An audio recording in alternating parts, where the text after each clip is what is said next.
Shirika la ndege la Ethiopia, Ethiopian Airlines, limetangaza kuwa litanunua ndege 6 zaidi za Boeing 787-9 Dreamliner, huku likilenga kupanua safari zake za masafa marefu barani Afrika na kuelekea Marekani, Ulaya na Asia.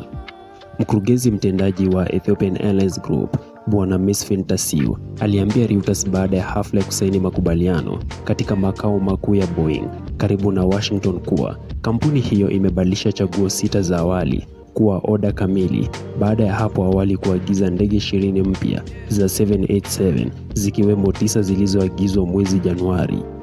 Mesfin Tasiu alisema kampuni itaanza kupokea ndege hizo 26 za 787 kuanzia mwaka 2028. Tunayo njia zilizopevuka tunazohitaji, alisema, akitaja baadhi ya safari ndani ya Afrika ambako Ethiopian Airlines inapenda kutumia ndege kubwa zaidi. Pia kuna njia tulizotaka kuanza lakini hatukuweza kutokana na uhaba wa ndege kama vile Australia. Hafla hiyo ilihudhuriwa na maafisa wa utawala wa Donald Trump ambao wameweka kipaumbele katika kuongeza mauzo ya ndege za Boeing nje ya Marekani. Mesfin Tasiu pia alijadili na maafisa wa Marekani mjini Washington kuhusu mradi wa kampuni yake wa ujenzi wenye thamani ya dola bilioni 12.5 unaotarajiwa kuwa uwanja mkubwa zaidi wa ndege barani Afrika utakapokamilika mwaka 2030 katika mji wa Bishoftu.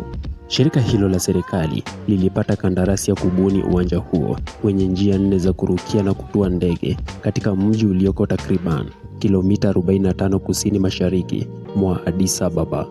Ujenzi ulianza mwezi Januari. Uwanja huo mpya utakuwa na uwezo zaidi ya mara 4 ya uwanja mkuu wa sasa wa Ethiopia ambao unatarajiwa kufika ukomo wa uwezo wake ndani ya miaka 2 hadi 3 ijayo.